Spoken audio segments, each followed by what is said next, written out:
Bismillahirrahmanirrahim. Assalamualaikum warahmatullahi wabarakatuh. Sosok Luqmanul Hakim yang sangat sederhana, yang bahkan bisa dibilang orang yang khafi. Jadi di antara hamba yang Allah sayang banget, spesial banget di sisi Allah itu taqi, khafi. Salah satunya khafi. Khafi itu artinya gak mau terkenal. Walaupun terkenal itu bukan sesuatu yang negatif. Karena banyak juga sahabat justru karena ketenarannya, maka efek kebaikannya lebih viral. Tapi ada orang yang memang memilih gak mau terkenal. Kalau sahabat Nabi yang kayak gini siapa? Nanti teman-teman bisa cari cerita tentang dia. Abu Dzar Al-Ghifari. Abu Dzar tuh gitu banget tuh. Gak mau dia sama sekali tuh orangnya tuh gak mau kalau dipuji atau terlihat agak sedikit menikmati dunia itu gak mau banget. Padahal menikmati dunia itu gak dilarang dalam agama. Tapi dia memilih jalannya sendiri yang memang pengen khafi banget, pengen uzlah, pengen menyendiri gitu. Itulah Luqman. Dia gak menjadi orang yang tampil, tetapi Allah Subhanahu Wa Taala Maha Tahu. Makanya bukan berarti kita gak boleh tampil sama sekali, enggak. Kadang seorang mukmin harus menampilkan kebaikan agamanya supaya orang-orang menghargai agama Allah. Kayak Utsman bin Affan. Utsman itu kan orangnya menampilkan ya satu yang baik-baik dari agama, kayak penampilan menariknya. Dia pakai jubah yang khas gitu milik Utsman. Gak mungkin ketukar sama yang lain karena gak standar jubahnya. Sendalnya tuh pasti bukan sendal jepit. Pasti sendalnya itu sibetiyah, bukan na'al. Kalau na'al semua sahabat pakai na'al. Tapi kalau yang sibetiyah cuma beberapa orang yang pakai sendal dengan merek sibetiyah. Nah itu salah satunya Utsman. Sehingga kalau Utsman jalan, orang-orang pada ngelihat, wah penampilan Utsman. Terus pas Utsman ketemu Nabi memperlakukan Utsman beda sama sahabat yang lainnya. Ketemu sahabat lain Nabi biasa-biasa aja, bajunya nggak terlalu rapi, nggak apa-apa. Tapi giliran yang datang Utsman, Nabi rapi-rapi langsung, udah rapi baru Utsman boleh masuk. Jadi boleh terkenal, boleh tampil, boleh syiar, tapi kita lagi bukan belajar tentang bab itu. Kita lagi belajar bab, kadang memang ada kondisi yang kita harus menahan diri walaupun gak diketahui orang. Ada kondisi di mana kita lagi belajar ikhlas, bukan belajar syiar. Syiar itu gampang. Malah kalau kita udah terlatih dengan ikhlas, kita syiar itu lebih keren lagi. Tapi kalau belum terlatih dengan ikhlas, syiar itu bisa jadi jebakan buat diri kita sendiri.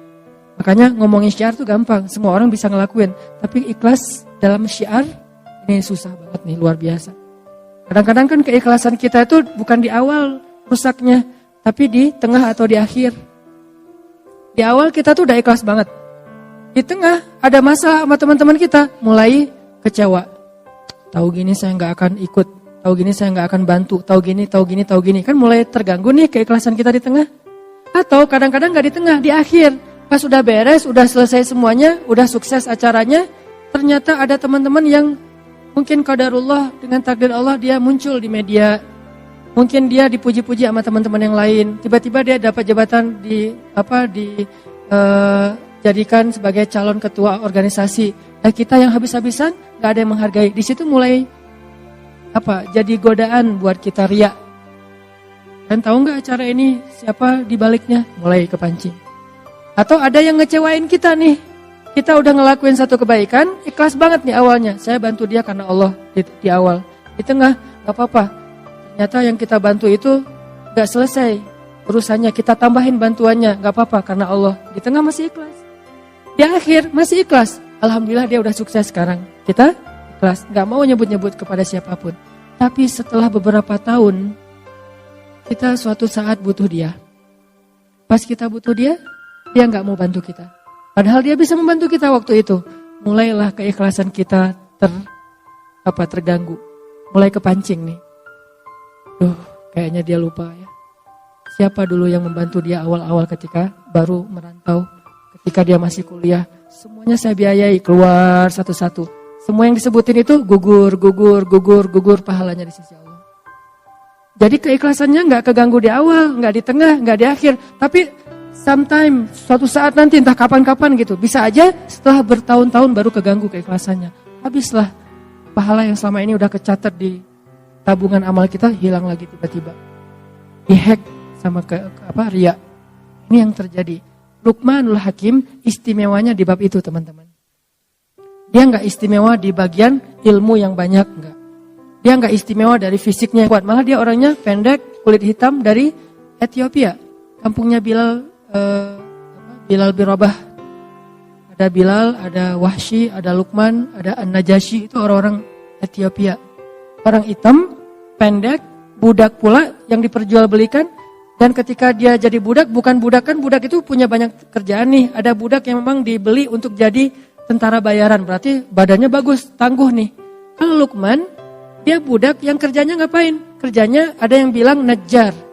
Kerjanya itu bantu-bantu tuannya untuk bikin kayak meja tukang kayu lah. Tapi ada juga ulama yang bilang dia bukan najjar, dia itu yang jagain ternak, kayak siapa tadi? Wais. Berarti kan secara fisik nggak banget nih, nggak good looking gitu. Tetapi karena dia punya keikhlasan, itulah keistimewaannya. Jadi benar hadis Nabi, sesungguhnya Allah tidak melihat kepada fisik kalian. Allah tidak melihat kepada harta kalian. Allah tidak melihat kepada status atau pekerjaan kalian.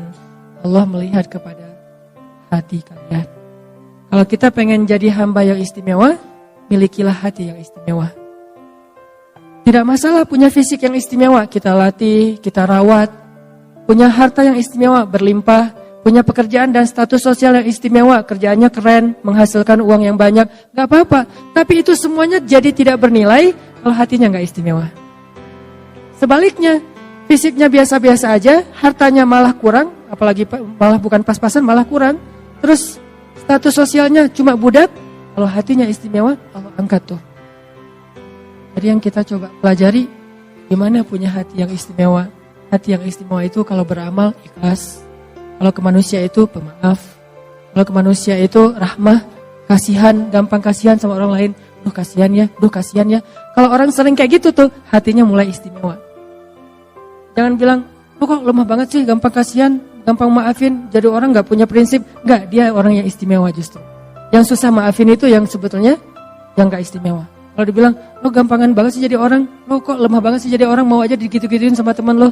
Enggak, justru dia itu istimewa, punya hati yang spesial.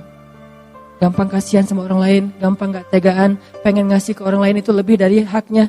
Wafa. Milikilah hati yang istimewa. Toh di zaman Nabi juga ada sahabat yang kayak gitu banget tuh. Yang saya sering mention tentang beliau. Sahabat yang ibadahnya biasa-biasa aja. Cuman standar lah salat wajib, gak ada yang sunnah yang istimewa. Terus sedekahnya biasa-biasa aja, cuman bahkan gak bisa berzakat karena bukan orang kaya. Jihad biasa-biasa aja, bukan mujahid yang keren kayak Khalid bin Walid. Terus keistimewaannya apa? Sampai Nabi bilang dia itu ahli surga. Kenapa? Karena dia hatinya bersih. Dia tuh gak pernah dengki sama orang lain.